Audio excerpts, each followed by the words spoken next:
Another vice president is gone from All Elite Wrestling as the executive shakeup in AEW continues. Plenty of details on this. Plus, Cody Rhodes, has he or hasn't he signed a new contract with WWE? Well, one senior journalist is saying that is the case this evening. However, another outlet is outwardly denying that Rhodes has put pen to paper on a new WWE deal. Speaking of WWE, they seemingly have a working relationship with All Japan Pro Wrestling, with a big NXT star set to challenge for an All Japan Pro Wrestling title next year. We have an update on CM Punk's schedule of January in 2024, an update on the WWE Speed TV series that looked like it was piloted a couple of weeks ago on SmackDown, and more details on the AOP's return to WWE television.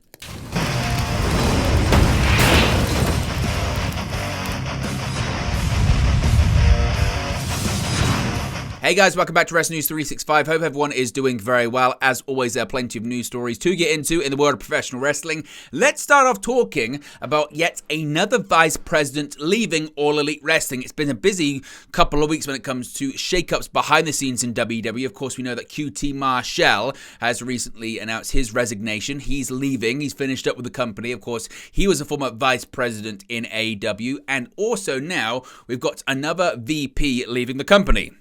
A major name within All Elite Wrestling is expected to leave the company.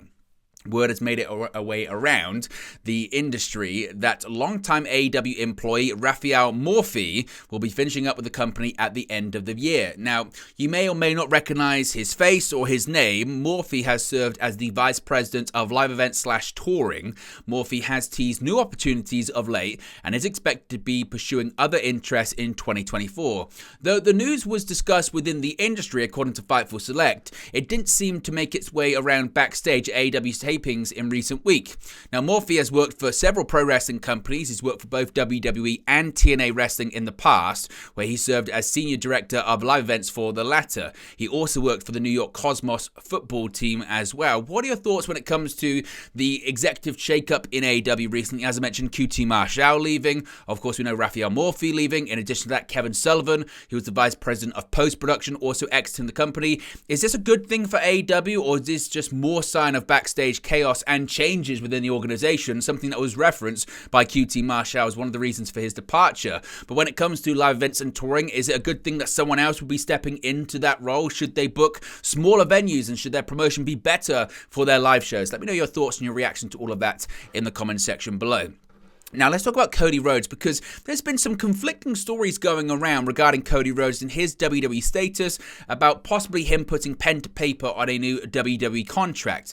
So there was a story that broke this evening, and it came from Dave Meltzer, saying that Cody Rhodes will be in WWE for a while longer, as, according to Meltzer, he has signed a new contract with the company, actually put pen to paper on this new deal back in October. Once again, that came from Dave Meltzer.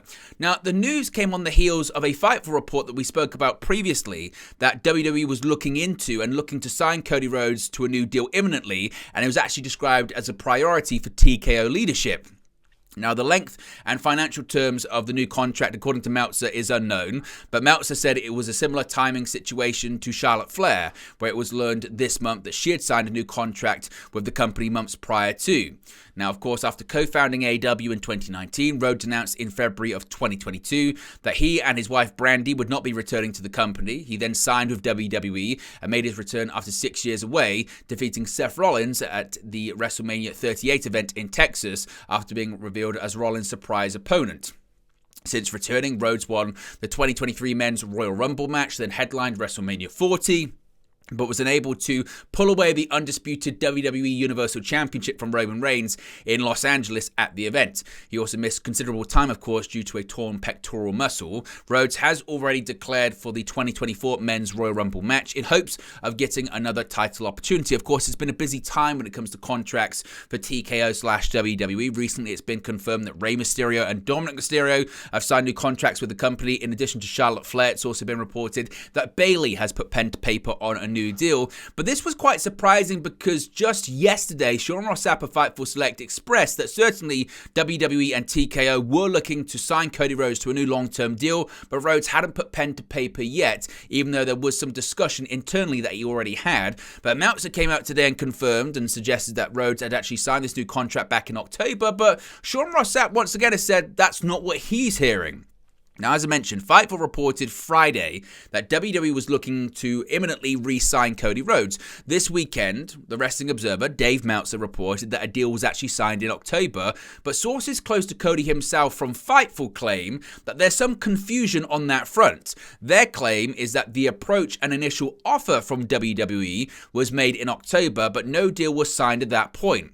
One is expected to be signed, and an agreement is in place, Fightful have been told. There were several wrestlers that were also under the impression that Rhodes had re-signed or was going to imminently, but they're still stressing that he hasn't put pen to paper yet. So who do you believe when it comes to this? Do you believe Sean Ross Sapp that Cody Rhodes hasn't put pen to paper but is expected to and it could happen imminently? Or do you believe Dave Meltzer that Rhodes indeed put pen to paper and actually did so back in October? What are your thoughts about that? Now, this was really one of the most surprising stories of the day because WWE historically doesn't play too well when it comes to other pro wrestling companies, but now that Triple H is in charge of creative and TKO owns WWE, maybe things are changing.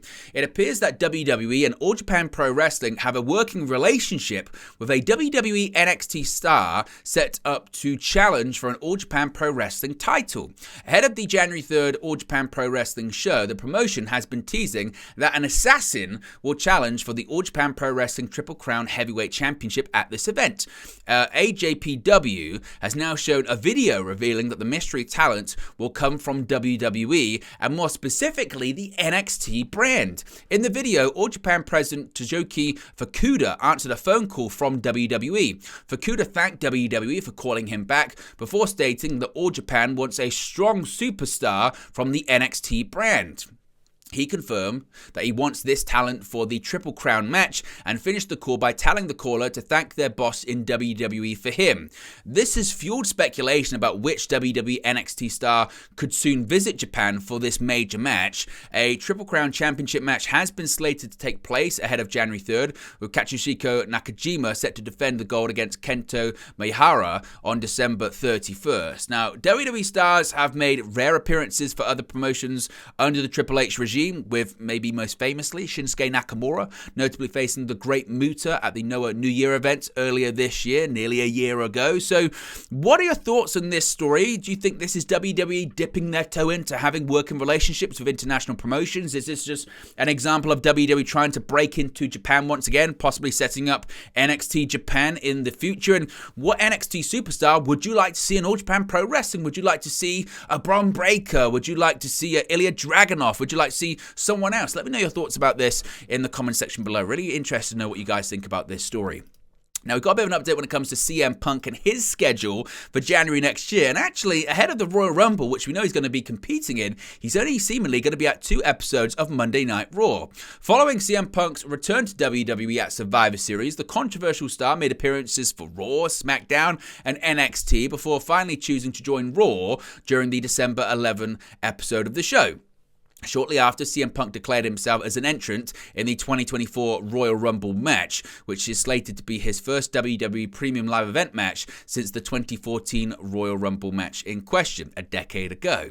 Ahead of then, Punk will make his WWE in-ring return on the house show circuit, wrestling Dominic Mysterio at the December 26 Madison Square Garden Live event and the December 30 house show in Inglewood, California. CM Punk has now shared more dates for appearances, confirming that he'll be appearing at the January 8 and January 22 episodes of Raw. While Punk could always be announced for shows at a later date and WWE cards are always subject to change, it appears that as of this recording, Punk isn't slated to appear at the Day 1 January 1st or January 15 episodes of Raw. Punk shared a graphic of his schedule featuring all of the aforementioned appearances to his Instagram story, which can be seen on the screen right now. So, what are your thoughts on Punk's schedule for January? Is this going to be an indication of what to expect from CM Punk in WWE? Is he going to be appearing infrequently or this frequently? And would you like to see Punk appear more, or is this just the right amount of CM Punk on your WWE TV screens? Let me know your thoughts about that too. Now, so many people are wondering about this WWE Speed concept. So many people are wondering about it, and we've got a few more details on it as well. Now, WWE appeared to introduce an interesting brand at the December 15 SmackDown taping, with dark matches ahead of the live show taking place with WWE Speed logos on the ring and 5-minute timers counting down during the bout. With it reported that these matches were filmed and Corey Graves and Kevin Patrick were on commentary, it has been speculated that WWE will soon launch launched WWE Speed as a completely new show. Per Corey Brennan on Fightful Select, many of who were wrestling at the SmackDown taping didn't know about WWE Speed until shortly before the show. The report noted that the current plan is for the show to run on social media platforms if they do launch it, rather than on the WWE Network, Peacock, or on television or anything like that. Now, WWE previously filed to trademark the term WWE Speed, and during the December 15 Speed tapings, NXT star Nathan Frazer faced off against Raw star Bronson Reed. NXT's Axiom went one-on-one with Cedric Alexander. So, what are your thoughts on this concept? Would you like to see it? Are you interested in it? Is it something that you're excited to see more of? Is it perfect for social media? What are your thoughts about WWE Speed?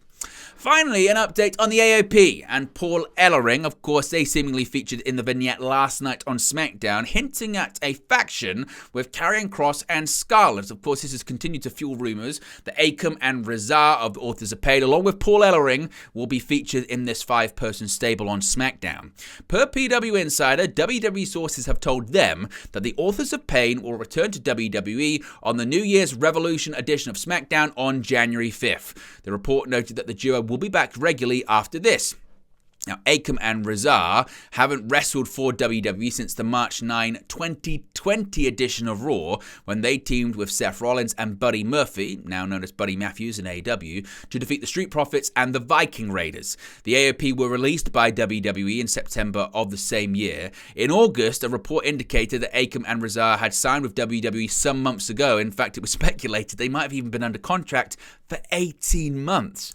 More recently, reports from Fightful indicated that WWE had plans for the team to return soon, and looks like soon is going to be the New Year's Revolution edition of SmackDown on January 5th. But there you go, guys. This is the latest pro wrestling news for you. Be sure to smash a like on the like button. Be sure to subscribe, bottom right-hand corner. As always, let me know your thoughts in the comment section below, and I'll speak to you again very, very soon. Hey guys, thank you for watching, listening, streaming, or however you come across this video today. Be sure to click on the video on the right there to watch our next video, or click the bottom there to subscribe, or the bottom right hand corner. Thank you very much, and I'll speak to you again very soon.